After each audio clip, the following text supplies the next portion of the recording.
नमस्कार दोस्तों, आप सभी का आपके अपने YouTube चैनल जीएस दरबार में हार्दिक स्वागत है। मेरा नाम है आशीष। दोस्तों, हम लोग एसएससी जीडी 2022-23 की तैयारी कर रहे हैं और जिसमें हम लोग जीके और जीएस से संबंधित बनने वाले महत्वपूर्ण प्रश्नों की चर्चा करते हैं। और इसी श्रृंखला में आज जो है 16वां प्रैक्टिस सेट है। अभी तक हम लोग कुल जो है 15 प्रैक्टिस सेट कर चुके हैं, तो ये 16वां प्रैक्टिस सेट है। तो आइए शुरू करते हैं। सबसे पहला प्रश्न है कि भारत के किस भाग में सर्वाधिक दैनिक तापांतर पाया जाता है? पूर्वी तटीय प्रदेश, बी छत्तीसगढ़ मैदान के आंतरिक क्षेत्र में, सी राजस्थान के मरुस्थलीय क्षेत्र में, या डी अंडमान निकोबार द्वीप समूह में। तो इसका सही जवाब क्या हो जाएगा? राजस्थान के मरुस्थलीय क्षेत्र में। तो ऑप्शन सी इसका सही जवाब है। प्रश्न संख्या 2 है, मानसून प्रस्फोट से क्या तात्पर्य है? ए वर्षा की कृत्रिम वैज्ञानिक प्रक्रिया, बी आकाश में बादलों का गलत सघन रूप से आच्छादित होना, सी बादल मौसम जिसमें एक लंबे समय तक वर्षा होना, या डी अकस्मात तड़ित झंझा के साथ केवल मूसलाधार वर्षा। तो मानसून प्रस्फोट किसे कहते हैं? अकस्मात तड़ित झंझा के साथ केवल मूसलाधार वर्षा। ऑप्शन डी इसका सही जवाब है। कलर चेंज कर लेता हूं उसका। आइए प्रश्न संख्या 3 की बात करते हैं। जीव द्रव्य शब्द का प्रयोग सर्वप्रथम किसने किया था? ए डार्विन, बी पुरकुंजे, सी जानरे, या डी हैचिनसन। तो जीव द्रव्य का सर्वप्रथम प्रयोग पुरकुंजे ने किया था। ऑप्शन बी इसका सही जवाब होगा। आइए प्रश्न संख्या 4 की बात करते हैं कि भारत में निम्नलिखित क्षेत्रों में से कौन एक क्षेत्र बचत में सर्वाधिक योगदान करता है? बैंकिंग तथा वित्तीय क्षेत्र, बी निर्यात क्षेत्र, इसके अलावा सी निजी कारपोरेट क्षेत्र, या डी घरेलू क्षेत्र। तो सबसे ज्यादा बचत में योगदान कौन करता है? घरेलू क्षेत्र। तो ऑप्शन डी इसका सही जवाब है। प्रश्न संख्या 5 है, भारत में मिश्रित अर्थव्यवस्था का क्या अर्थ है? वृद्धि एवं कुटीर उद्योग का सह अस्तित्व, आर्थिक विकास में विदेशों का सहयोग, सार्वजनिक और निजी क्षेत्र का सह अस्तित्व, या उपरोक्त में से कोई नहीं। यह तो सभी को पता होगा कि मिश्रित अर्थव्यवस्था का मतलब है सार्वजनिक तथा निजी क्षेत्र का सह अस्तित्व। प्रश्न संख्या 6 है कि जीव द्रव्य जीवन का भौतिक आधार है, यह कथन किसका है? हेनरी का, लैमार्क का, हेक्सले का, या ट्रेविनेरस का। तो जीव द्रव्य जीवन का भौतिक आधार है, किसने कहा है? तो बताएं इसका सही जवाब। बिल्कुल सही, हेक्सले ने कहा है। तो ऑप्शन सी इसका सही जवाब है। प्रश्न संख्या 7 है, भारतीय अर्थव्यवस्था के उदारीकरण का अग्रदूत किसको कहा जाता है? डॉक्टर मनमोहन सिंह को, वीपी नरसिम्हा राव को, डॉक्टर विमल जालान को, या पी चिदम्बरम को। तो भारत में उदारीकरण का अग्रदूत किसे कहा जाता है? डॉक्टर मनमोहन सिंह को, क्योंकि 1991 के तरफ जब ये पॉलिसी शुरू की गई थी एलपीजी, तब जो है उस समय जो वित्त मंत्री थे वो डॉक्टर मनमोहन सिंह थे, और प्रधानमंत्री की बात करें तो पीवी नरसिम्हा राव थे।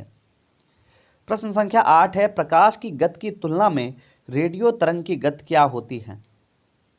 कम होती है, ज्यादा होती है, एक समान होती है, या अनंत होती है? तो प्रकाश की तुलना में रेडियो तरंग की गति एक समान होती है। ऑप्शन सी इसका सही जवाब है। आइए प्रश्न संख्या 9 की बात करते हैं। आणविक संगठन के द्वारा उष्मा का संप्रेषण क्या कहलाता है? चालन, संवहन, विकिरण, या प्रकीर्णन? तो संवहन कहलाता है। ऑप्शन बी इसका सही जवाब है।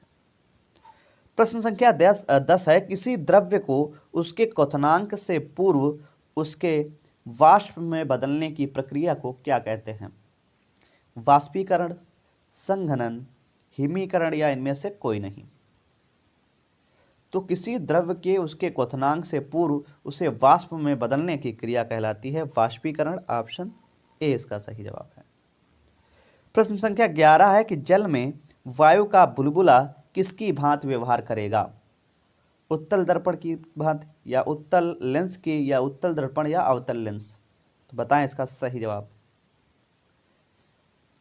तो अवतल लेंस इसका सही जवाब है, ऑप्शन डी। प्रश्न संख्या 12 है कि ऑप्टिकल फाइबर किस सिद्धांत पर काम करता है? अपवर्तन, या प्रकीर्णन, या पूर्ण आंतरिक परावर्तन, या व्यक्तीकरण? तो इसका सही जवाब हो जाएगा पूर्ण आंतरिक परावर्तन। प्रश्न संख्या 13 है किसी एयर कंडीशनरिंग प्लांट की क्षमता को व्यक्त किसमें किया जाता है? टन में, प्रतिशत में, सीओपी में, या जो है तापमान में? तो किसमें? सीओपी में। ऑप्शन जो है सी सही है। प्रश्न संख्या 14 है कि 1857 ईस्वी में बरेली विद्रोह का नेता कौन था? कुंवर सिंह, मौलवी अहमद शाह, खान बहादुर, या तात्या टोपे? तो सही जवाब क्या है? खान बहादुर, ऑप्शन सी। प्रश्न संख्या 15 है कि 1857 ईस्वी के विद्रोह के पूर्व ब्रिटिश भारतीय सेना में भारतीय तथा यूरोपीय सिपाहियों का औसत क्या था? 4:1, 5:1, 6:1, या 7:1? तो सही जवाब हो जाएगा 6:1। प्रश्न संख्या 16 है कि 1857 ईस्वी के विद्रोह में भारत के शिक्षित मध्यम वर्ग के लोग ने क्रांति का विद्रोह किया था, क्रांति का समर्थन किया था, क्रांति में तटस्थ रहे थे, देशी शासकों के विरुद्ध संघर्ष किया था? तो क्रांति में तटस्थ रहे थे, ऑप्शन सी इसका सही जवाब है। प्रश्न संख्या 17 है देव समाज के संस्थापक कौन थे? राजा राम मोहन राव, बी स्वामी दयानंद सरस्वती, सी शिव नारायण अग्निहोत्री, या डी देवेंद्र नाथ टैगोर? तो देव समाज के संस्थापक कौन थे?